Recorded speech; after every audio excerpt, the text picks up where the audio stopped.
Nos encontramos con Eduardo Zurita, él es director de la carrera de Economía de la UNACH. Ayer por la noche se anunciaron las medidas. ¿Cuál es el primer análisis que se puede hacer con respecto a este anuncio del presidente Lenín Moreno?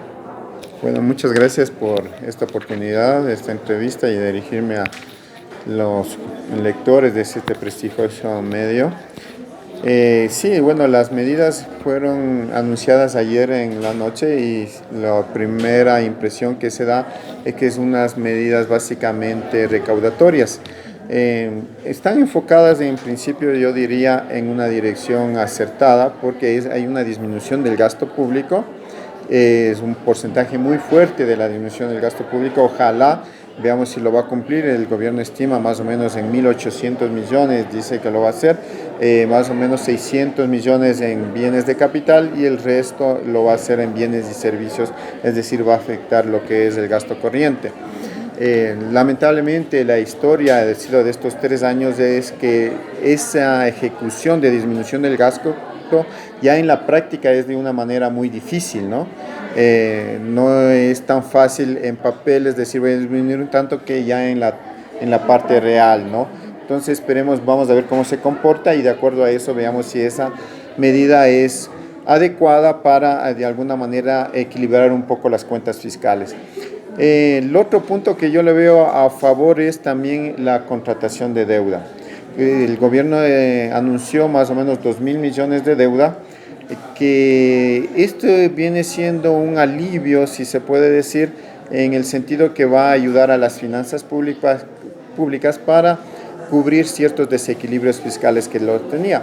Y lo bueno es que lo dijo que lo va a hacer en términos mucho más beneficiosos que la anterior deuda, es decir, que esperemos que sea a largo plazo y que sean a tasas también relativamente mucho más bajas a las que se podía acceder al mercado de bonos. Entonces, en ese sentido, esto puede ayudar a las finanzas públicas. Esto por el lado bueno. Y por el lado malo, en cambio, tenemos que se busca incrementar impuestos, ¿no?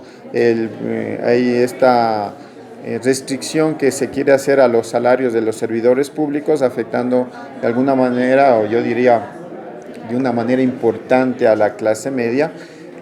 Son funcionarios que ganan más de $800, son los que van a ser afectados en dos categorías, ¿no? De los que ganan de 800 a 1.500 hay un incremento del 5%, perdón, una disminución del sueldo del 5%, y de los que van de 1.500 en adelante una disminución del 8%. Entonces, eso va a afectar el poder adquisitivo de la gente y lógicamente va a hacer una caída en la demanda agregada y esto lo que va a hacer es una disminución de la actividad económica. Doctor, si bien es cierto no se aumentó el combustible, no se aumentó el IVA, pero sí se considera un paquetazo esto.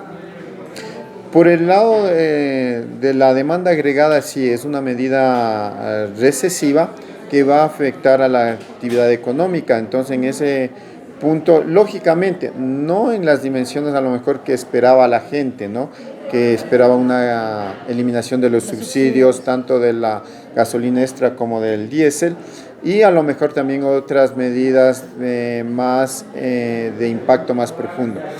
Pero en el sentido de que la ciudadanía sí va a verse afectada, porque ya les decía, va a afectar, hablamos de más de 700.000 servidores públicos, son los que trabajan en el sector público, y de ese porcentaje hay que ver, ¿no es cierto?, cuántos van a salir afectados por estos impuestos.